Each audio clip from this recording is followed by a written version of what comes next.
अस्सलाम वालेकुम नाज़रीन, हकीम खुरम शहजाद मली आपसे मुखातिब है।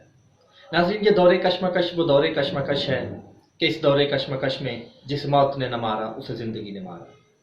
नफ्सा नफसी का आलम है, हर कोई अपने फ़ायदे के लिए भाग दौड़ कर रहा है, अपनी ज़रूरियात के लिए दिन रात सरगर्दा है, और इस सारे अमल में खिदमत इंसानियत कहीं पीछे रह गई है। इंसानियत की खिदमत के मुख्तलिफ तरीके हैं। कोई इसे माल से सर अंजाम देता है, कोई इसे अपना वक्त दे के सर अंजाम देता है, और कोई इल्म दूसरों में बांट के फलाह का काम कर रहा है। जब हम बात करते हैं इल्म तिब की, तो इल्म तिब जो बेसिकली तिब्बे यूनानी जिसे कहते हैं, वो वक्त गुजरने के साथ साथ कम होता जा रहा है। उसकी चंद एक वजूहात हैं, जिनमें से एक दो को हम डिस्कस करेंगे। मिसाल के तौर पे जो किताबों की भरमार है, मार्केट भरी पड़ी है, जब कोई वो किताबें ख़रीदता है, एक आम इंसान तो वो तो इल्म तिब को नहीं जानता, लेकिन जब जानने वाला भी कोई हकीम भी वो किताबें ख़रीद के लाता है, तो उनमें से बेशतर नुस्ख़ाजात ऐसे हैं जो काम नहीं करते।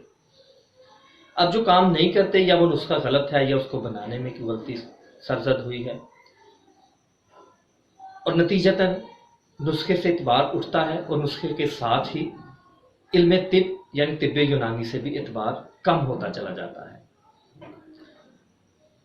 दूसरी एक वजह यह भी है कि वो नुस्खाजात जो किसी के तजर्बे में आ जाते हैं, जिन्हें हम कामयाब नुस्खा कहते हैं, या जो अपना असर रखता है, वो लोग छुपाना शुरू कर देते हैं। उसे बताते हुए कतराते हैं, यूं समझते हैं कि हमारे हाथ एक कुंजी आ गई है और अब हम इसका इस्तेमाल करते हुए रिस्क हासिल करेंगे। हालांकि अल्लाहु यर्ज़िक़ु मन यशाउ बिगैर हिसाब, रिज़्क़ देने वाली अल्लाह की ज़ात है। हो सकता है आपके पास नुस्खा पड़ा रहे, आपकी डायरी में दर्ज रहे, और आपको ये मौका ही ना मिले कि आप किसी को दे सकें।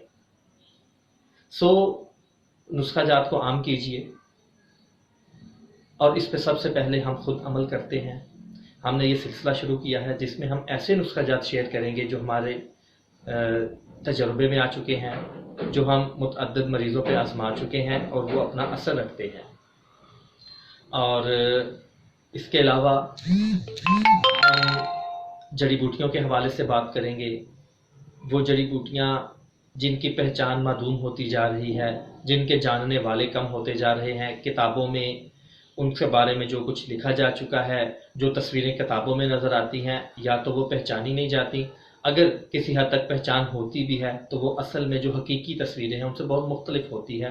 तो हमें फिर भी किसी ऐसे बोलने वाले इंसान की ज़रूरत होती है, क्योंकि किताब बोला नहीं करती, किताब में जो दर्ज है वही दर्ज है। तो हमें ऐसे बोलने वाले इंसान की ज़रूरत होती है जो हमें बता सके कि ये जो किताब में लिखा है और ये जो आपने हाथ में उठा रखा है, ये दोनों सेम है, ये वही है जो किताब में लिखा है, या किताब वाली चीज़ और है, आपने कोई और चीज़ पकड़ रखी है।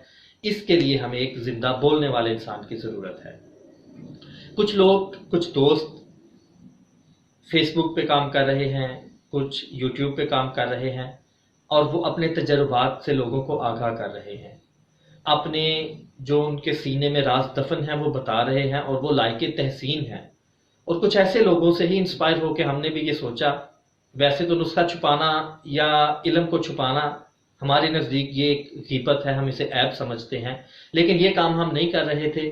आज से हमने इस काम का भी आगाज़ कर दिया है कि हम अपने नुस्खाजात, अपने तजर्बात और ऐसे इंग्रेडिएंट्स, ऐसे मुफरदात जिनके बारे में हम जानते हैं या हमारे तजुर्बे में आ चुकी हैं, या जिन चीज़ों के बारे में हमें इल्म है कि ये फ़लाँ चीज़ है, वो जंगली जड़ी बूटियाँ हो सकती हैं, वो जो बाज़ार में हमारे मुफरदात बिक रहे हैं, मिल रहे हैं, वो हो सकती हैं जो पंसार स्टोर पे दस्तयाब हैं। तो हम ये एक सिलसिला शुरू कर रहे हैं जिसमें हम उनकी पहचान, उनके अफ़ाल ख़ास बताएंगे, और उसके साथ उनके इस्तेमाल में लाते हुए किसी बीमारी के मुतालिक एक तजर्बाशुदा नुस्खा आपसे शेयर किया जाएगा, और यूँ ये इल्म फैलाने का सिलसिला हम जारी रखेंगे। तो इंशाअल्लाह मुलाकात होगी आपसे अगली वीडियो में। तब तक के लिए अल्लाह हाफ़िज़।